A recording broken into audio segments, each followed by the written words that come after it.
brain imaging and computational neuromodeling tools in her study of misophonia, as well as in the work she does studying hyperacusis, tinnitus, and other hearing disorders. She is the immediate past chair of the Scientific Advisory Committee for the American Tinnitus Association, and she serves on the scientific boards of Hyperacusis Research and SoQuiet.org. She's presently an associate editor of the Journal of the Association for Research in Otolaryngology, and she is absolutely fantastic. So, Fatima, please take it away. Thank you. Thank you. This is such an honor and privilege to talk to everyone, and especially following Dr. Yastrebov's, Margaret and Powell. It's very exciting to present to you all, to everyone, our research. I will move forward with my slides. Okay. Zach, Dr. Rosenthal just talked about this already, so I won't go into it in more detail. For about 20 years, I've been studying tinnitus. And then since about 2020, I've been studying misophonia. But in between, I've also been studying hyperacusis. So let me talk a little bit about these disorders. So sound tolerance disorders is an umbrella term we use when individuals show sensitivity to sounds in some form. You already know about some of them. So you already know about misophonia. And you've also come across the term hyperacusis. So hyperacusis is a general term. It can be typically to loudness of sounds, all sounds. So I happen to have hyperacusis, and all sounds which are above a certain loudness, whether it's people's voices, the lawnmower, anything, can be sort of very uncomfortable. We also have terms like phonophobia, which is sort of hatred and fear of sounds. And then there is noise sensitivity, which is you are especially sensitive to noise like sounds, not any sounds. So voice will be okay, but a noise will be a problem. So we are not going to be talking about all of them. We're only going to be focusing in this talk on misophonia and hyperacusis. And in this particular type of hyperacusis that I'm going to be talking about is loudness hyperacusis. So it is all the sounds above a certain loudness. Okay. So as I mentioned, we are going to be talking about misophonia and hyperacusis. If we review the literature, we have two different frameworks. They are distinct.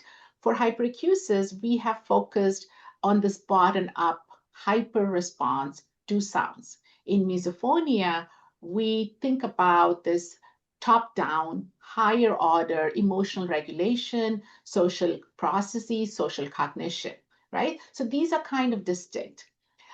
But misophonia and hyperacusis can co-occur in the same individual. Studies so far have studied these disorders in isolation. So you have all these findings, peer-reviewed articles on misophonia. Then you have articles on hyperacusis going back 20, 30 years, right? They're also treated separately. Hyperacusis is mostly treated by audiologists, and misophonia is primarily treated by clinical psychologists and psychiatrists. So in this particular study, we are interested in the comorbidity. She has, like, especially like she has that is when these disorders co-occur. So what happens then, right? So that was the question that we are interested in. So we use brain imaging. We use the MRI scanner. So I think we are all very familiar with the MRI scanner. So we're using this for research purposes. And what we do when we use this tool is to eliminate the connections in the brain. So you are we've all been part of, when we travel, we know how the connections are, we know where the hubs are. So this is actually the global air travel networks. And you can see where the hubs are, where the sort of the spoke model of this air travel is. And similar things happen in the brain. So when we think of the brain, we're trying to map these functional connections. What this allows us to do is understand how the brain processes sounds in general, how they process visual images, what parts of the brain are used when we are paying attention. For instance, if you're paying attention to my talk, whether we are planning for having lunch, how we regulate our emotions, which particular sounds are more important or relevant to us, which we say the salience. So you'll come across this network called salience network in some of the studies. And in general, these networks of connections where these different brain regions are talking to each other and there's a flow of information, we give the term neural networks. They are also used for processing emotions. Different networks mediate learning, as when you learn to drive a car. Then there's also memory, right? So these are very important networks, and all of our lives are in our brains, essentially, speaking a very biased way. So this is what we do. To give you an overview of this particular study, we sent out surveys to about 12,000 students in our campus here. From there, we recruited those who showed higher levels of misophonia-like behavior or higher levels of hyperacusis-like behaviors. We brought them in to do an audiological assessment. We also conducted some in-person psychological interviews to determine whether they have misophonia or not. And from these, we then conducted brain imaging to understand what is happening in the brain and the impact of these conditions on the brain. Okay, so these were our participants. So we found that there were individuals who had misophonia only, there were individuals who had hyperacusis only, and then we had this co-occurring, a comorbid group where individuals had both. And then we had controls with neither condition. So we sent out these questionnaires to juniors and sophomores, and our recruiting age was between 18 and 25. So this was a very tightly coupled kind of scenario where everybody was matched for education, people were matched for age and gender. Okay, so we've published like two papers that you see on the screen and one more that was recently accepted 2 weeks ago. So I'll sort of combine all these papers and tell you the takeaway messages from these papers, but you're always very welcome to read these papers and come back and ask me questions via email or however. Okay. So in this particular paper that the PhD student Shagun did, what happens is that we have misophonia only participants, misophonia plus hyperacusis and healthy controls. We did the brain imaging. We determine and identify these maps of activity and connections, and we ran it through machine learning classifiers. So that's like the big deal now, this AI machine learning. We're using it to sort of parse out and differentiate the various groups. We use the same idea also to look at participants with hyperacusis, again, loudness only, versus controls. So you see here the findings. So if we look at hyperacusis only, we saw the differences between these two groups relied mainly on impact in memory, emotion processing, and semantics or meaning forming networks. When we came to misophonia, we found differences in control. This is emotional control, cognitive control. Also salience, as in salience of sounds, perhaps, and then motor and motor readiness, right? So these were our findings. So what does this mean? So first I want to highlight this. This is the first study to use data-driven approach. We didn't really come into it with already sending to our system who has misophonia, who does not. We sort of use this, let's see where the data are in these brain images and go with that. And we also studied a subgroup. So far, people haven't studied misophonia plus hyperacusis, so that's very important. And then our findings suggest that misophonia in general appears to engage many different networks: salience network, control, this cognitive control network, somatomotor network. There's also a default mode network, which is the brain defaults to. It's sort of this neutral state. It's like, if you were driving the manual car, the neutral when you go in the car. So it's a bit like that our brain defaults to, and a lot of older sort of subcortical regions. So we have the cortex and we have the subcortex, and the subcortical regions are associated with emotion processing, but also the very early sound processing. We didn't see as much on the typical emotion processing system. There was some. We also noted the impact of hyperacusis, and this was in visual or order processing regions. This is very unusual, and I have to pause here and tell you that the brain imaging studies in the literature have typically focused on hyperacusis when it co-occurs with tinnitus, right? So as you saw with Dr. Yastreboff talking, hyperacusis has been traditionally studied in the context of tinnitus. But in this particular case, we were very interested in hyperacusis alone or in the context of misophonia. And here we're seeing a lot of visual processing areas in the back of the brain. So when these two conditions co-occur, globally, that the impact of misophonia as a condition appears to dominate over loudness hyperacusis, right? So that's something we can take away from the study.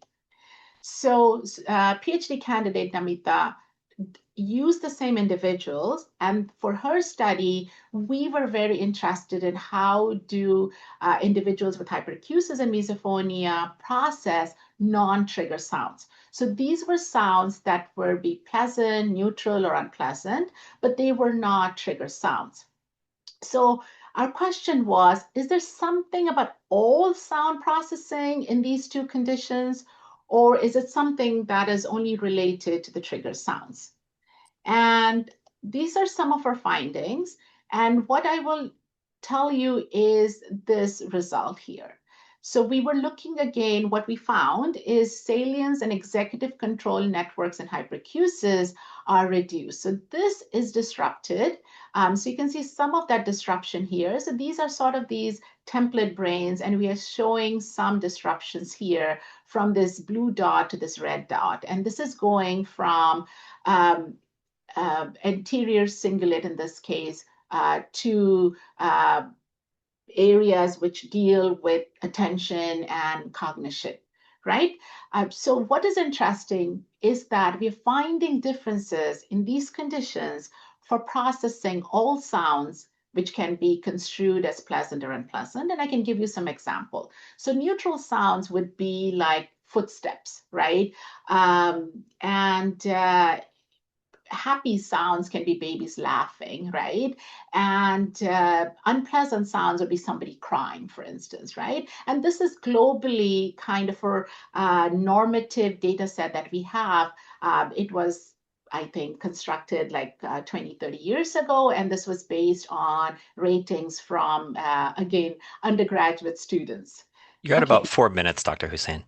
Okay, so this is our discussion. Reduced salience frontal connectivity. There is some motor readiness activation with misophonia that we see in hyperacusis. Previously, it was only shown with misophonia. When we come with misophonia, we see this widespread impact on the brain. We see some differences between these two conditions.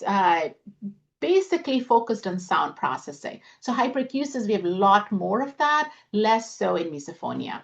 But when misophonia-related connectivity dominates for this comorbid group. You probably saw these models from Drs. Yastreboff and Yastreboff, so I won't belabor that point, but I will go to our take-home message. So I have this at the bottom. It says, this research is in its infancy. We have to always interpret with caution. One of the things that surprised us about our study is the high prevalence of the comorbid conditions. When we began it, we thought we would have very distinct kind of boundaries between these conditions and they will be very separate. But we find that, yes, it does occur separately, but it also occurs together. And then although we found that the severity was high in both conditions, the misophonia related brain connectivity was more dominant when it was comorbid. And again, it involves regions of the brains, networks in the brain beyond hearing, including emotion, attention, and control. These sort of circuit level differences that we see in the brain are stable. They are not just in reaction to triggers. In the first study, it was with no sound. In the second study, it was with other sounds, again, like babies laughing, for instance. And then this is my absolute last slide. When we think about it, there is an implication about how we are going to approach treatment. How are we going to improve diagnosis? And we need to consider that subgroup which has both of these conditions, and the order of treatment may be important and needs to be studied. So thank you very much for your attention. That's all I got.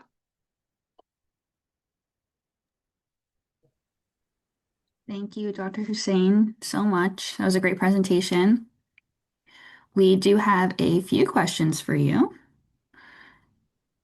So our first question is, a lot of people on the autism spectrum show sensitivity to sound. Does this mean they have misophonia or hyperacusis, and how do we differentiate? Very good question. We do see the prevalence of both conditions to be higher in individuals with autism. So I think it's pretty high compared to general population. So that is very true.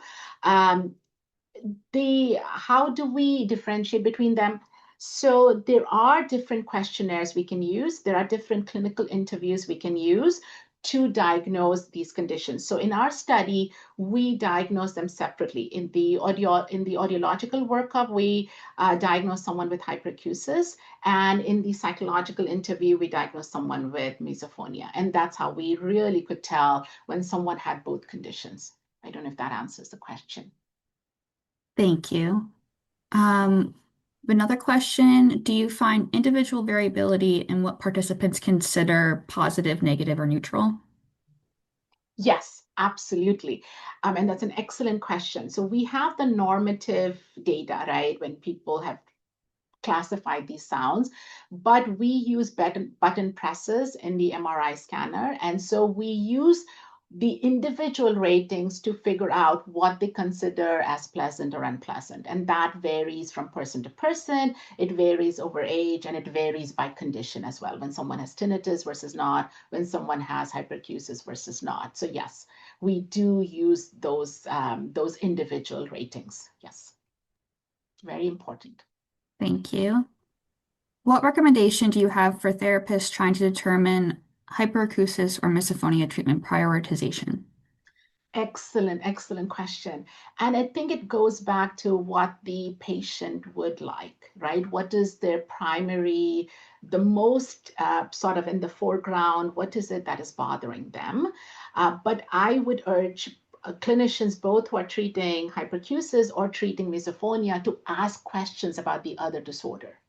So, so if you're treating misophonia, never ask questions about other things that bother them, about sounds in general. I think that may be an issue.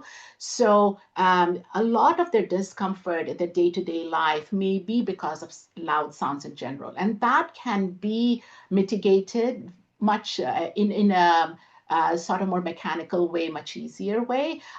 They can wear foam earplugs, they can wear loop earplugs, they can wear circumaural headphones, and that reduces incoming sounds, the loudness of incoming sounds to a great extent, and that can help their discomfort with loud sounds, right? I think with misophonia, you need more involved treatment, and so it is something to be studied. I think that the field as a whole is missing the comorbidity of these conditions and how to help individuals with that. Thank you. Does anyone have any Other questions for Dr. Husain related to this paper? And I went really fast. Appreciate that. I think there is something about correlation or causation. There is something there. Yes, So these were correlation studies. So we are not saying one is causing the other. We are looking at the neural correlates, right? So these are, for lack of a better word, brain-based conditions. This is what So we are trying to understand the impact of these conditions on the brain and use our findings to help with diagnosis and use our findings to help with treatment, right? So our goal with it is the better understanding will lead to better treatment.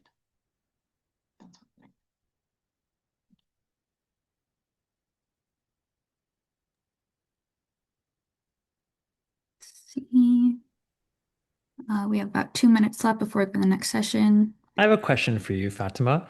Yes. Do you think, kind of just short and sweet response if you can, what do you think would be the most useful next research study in this line of work you've been doing that would really most clearly help us know what specifically is what the specific treatment targets would be for misophonia differentiated from hyperacusis that are more neurally grounded? Is anything you can kind of take your research one next step towards treatment? And that's a good question. So there are, we can imagine, so one of the things that's coming up, and came up in Dr. Andrada Nikoshiu's research as well, which is this cognitive control of emotion, right? So there seems to be something there that is showing up. And so there are some interventions that looked at targeting that.